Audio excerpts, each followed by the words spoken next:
Baik, selanjutnya video akan saya jelaskan materi rancangan eksperimen sesungguhnya. Nah, di sini ada beberapa eksperimen sesungguhnya. Nah, sebelumnya itu eksperimen sesungguhnya itu karakteristik penting dari rancangan eksperimental yang sesungguhnya adalah bahwa subjek dipilih secara random yang ditempatkan pada kelompok yang diberikan perlakuan. Di sini ada 4. Yang pertama, the randomize post-test only control group design. Yang kedua, the randomize pretest post-test control group design. Yang ketiga, the random Solomon for group design.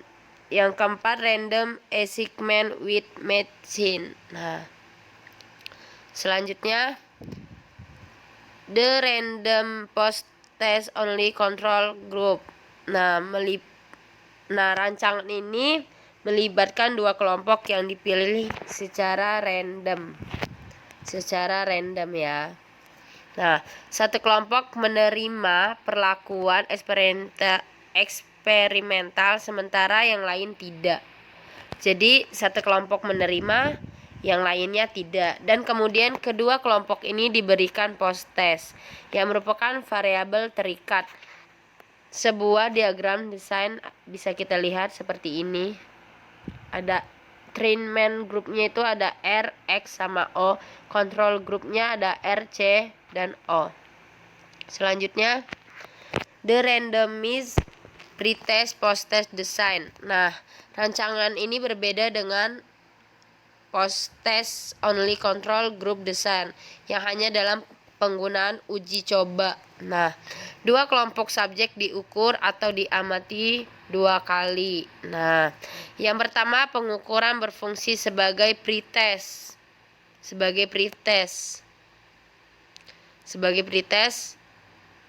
Yang kedua sebagai post-test. Jadi yang pertama itu pretest, yang kedua post-test. Nah, tugas random atau R ini digunakan untuk membentuk kelompok. Nah, pengukuran atau pengamatan dilakukan pada saat bersamaan. Nah, jadi pengukuran sama pengamatan ini dilakuinnya saat bersamaan untuk kedua kelompok. Nah, jadi 2 kelompok ini bersamaan pengukurannya. Seperti ini desainnya. Oke, bisa dilihat. Nah,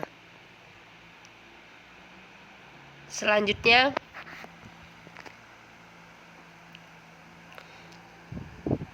the randomized Solomon for group design. Nah, desain ini adalah upaya untuk menghilangkan efek dari uji coba. Nah, jadi dia ini untuk menghilangkan efek dari menguji coba. Nah, melibatkan randomisasi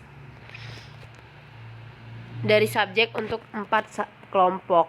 Nah, 2 kelompok diberikan pretest. Jadi kan ada 4 kelompok. Nah, dia ini dibagi 2 kelompok diberi pretest dan 2 tidak. Jadi 2 kelompok pretest, 2-nya tidak pretest. Nah, salah satu kelompok pretest dan kelompok tanpa pretest terkena perlakuan eksperimental. Nah, udah itu semua 4 kelompok ini kemudian diberikan post-test. Nah, ya kan dia ada 4 kelompok nih. Nah, 2 kelompok diberikan pretest, 2 kelompoknya tidak. Setelah itu 4-4-nya ini kita berikan post-test. Nah, seperti ini desainnya. Nah, selanjutnya random assignment with matching. Nah, untuk meningkatkan kelompok subjek dalam penelitian memiliki kemiripan satu sama lain. Nah, maka masing-masing individu pada kelompok eksperimen dipasangkan pada variabel tertentu. Nah, para anggota dari masing-masing pasangan yang cocok kemudian ditugaskan kepada kelompok eksperimen dan kelompok kontrol dipilih secara random. Seperti ini diagramnya. Bisa kita lihat. Selanjutnya quasi experimental design. Nah, dia ini ada subjek dipilih secara random bagaimana pada eksperimental sesungguhnya. Yang kedua, tetap ada kontrol kelompok. Selanjutnya, the matching only design. The matching only design. Nah, selanjutnya ada tidak menggunakan randomisasi kelompok. Dia tidak menggunakan randomisasi subjek. Tidak menggunakan randomisasi subjek. Selanjutnya, peneliti memasangkan subjek pada kelompok eksperimen dan kelompok pembanding berdasarkan variabel tertentu. Selanjutnya, subjek terikat pada kelompoknya atau tetap berada dalam kelompoknya. Misal, kelas yang dipilih oleh peneliti. Selanjutnya, the matching only design. Nah, the matching only design ini terdiri seperti ini. Ada M, X, O, M, C, O. Treatment grupnya ada M, X, dan O. Di control grupnya ada M, C, dan O. Nah, di the matching only pretest posttest dia ada M, O, X, O.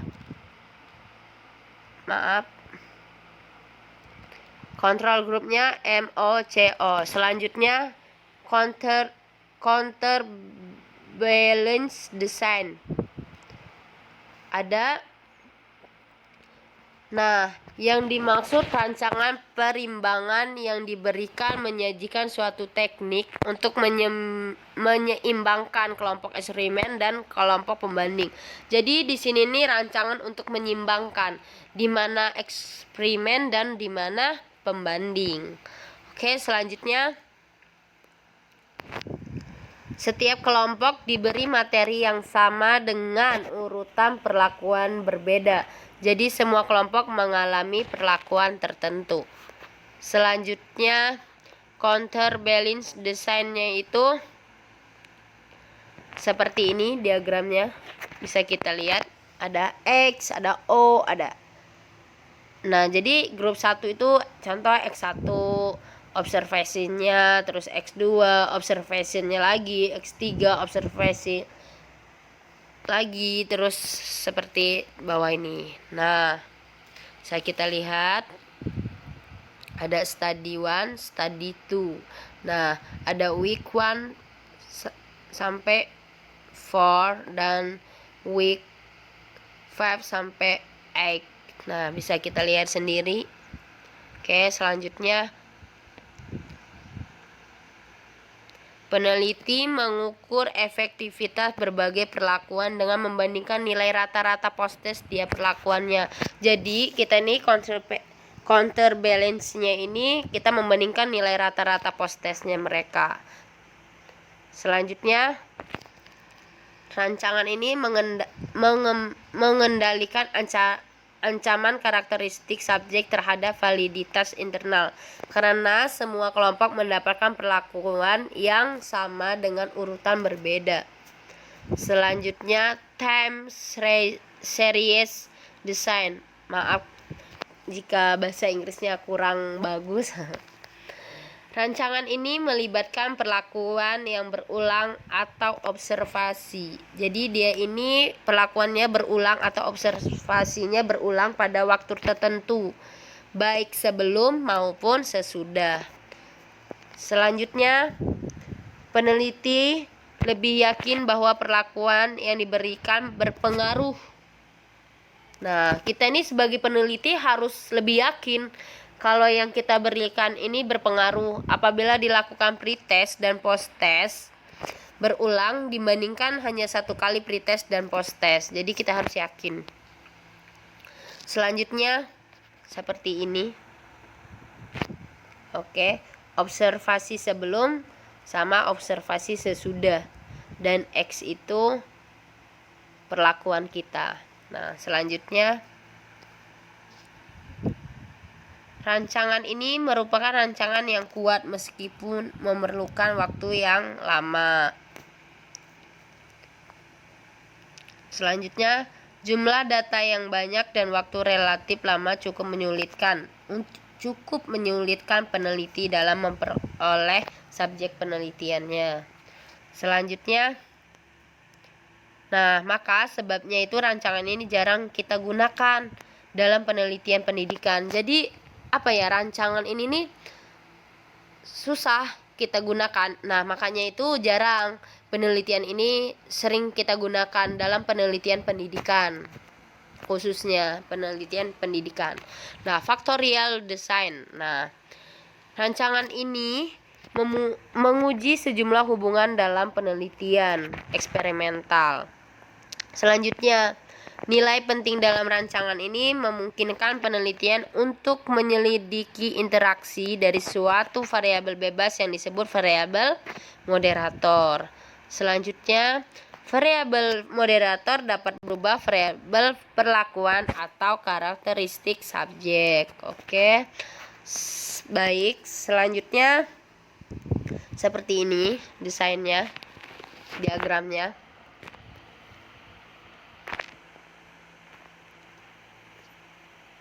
Seperti ini diagram alternatifnya, ada X, ada C, ada Y1, Y2.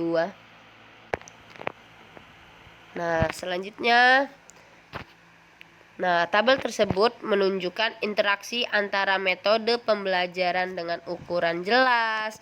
Penelitian bermaksud untuk membandingkan kedua metode tersebut ukuran kelas yang berbeda.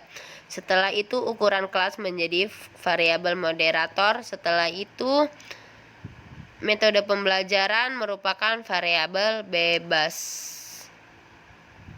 Seperti ini. Bisa kita lihat. Selanjutnya, rancangan faktorial dapat pula digunakan bila peneliti ingin menghubungkan variabel perlakuan dengan motivasi siswa sebagai variabel moderator. Selanjutnya itu, rancangan faktorial 4x2 dapat digambarkan sebagai berikut, seperti ini. Bisa kita lihat. Selanjutnya, pengendalian ancaman terhadap validitas internal. Beberapa hal yang perlu dikendalikan. Yang pertama, karakteristik subjek. Yang kedua, mortalitas data. Yang ketiga, lokasi penelitian.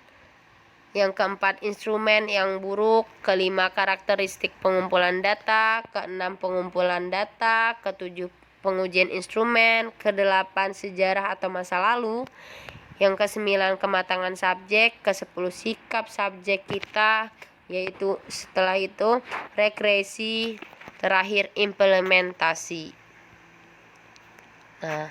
Contohnya penelitian eksperimental. Apakah pembelajaran tim mengajar dapat meningkatkan prestasi siswa kelas IPS di SMA? Abigail Jones merupakan kepala sekolah SMA terkenal Minneapolis, Minnesota. Setelah mendengar mengenai pembelajaran tim teaching di sebuah konferensi pendidikan baru-baru ini, tertarik untuk mencari tahu. Seperti ini contohnya. Penerapannya, dia meminta 6 orang guru kelas 11 pada mata sejarah dunia untuk berpartisipasi dalam penelitian ini. 3 orang guru menggabungkan kelas mereka menjadi satu kelompok besar atau kelas eksperimen. Kelompok orang guru ini bekerja dalam tim untuk bersama-sama merancang pembelajaran dan evaluasi yang akan dilakukan. 3 orang guru lainnya ditugaskan untuk mengajar kelas atau pembanding pada materi yang sama secara individual dengan tiap kelas dipegang oleh satu guru. Para siswa yang dipilih untuk partisipasi dalam kedua kelompok memiliki kemampuan yang sama dan pembelajaran dilakukan pada waktu yang sama serta menggunakan kurikulum yang sama pula. Semua guru yang terlibat dalam pembelajaran menggunakan tes yang sudah terstandarisasi dan instrumen penilaian lainnya yang sama, termasuk tes tertulis yang disiapkan bersama oleh ke-6 guru tersebut secara berkala sepanjang semester, dan Mr. Johnson akan membandingkan nilai dari kelompok siswa tim teaching dan kelompok pembanding pada tes ini. Nah, sekian dari yang saya jelaskan dari bab 1 tentang penelitian eksperimen. Nah, terima kasih. Mohon maaf jika ada kosakata atau kalimat yang kurang jelas. Sebelumnya saya minta maaf, dan saya minta maaf juga kepada Bapak jika penyampaian saya kurang jelas atau kurang dipahami. Buat teman-teman juga mohon maaf. Saya akhiri. Wassalamualaikum warahmatullahi wabarakatuh.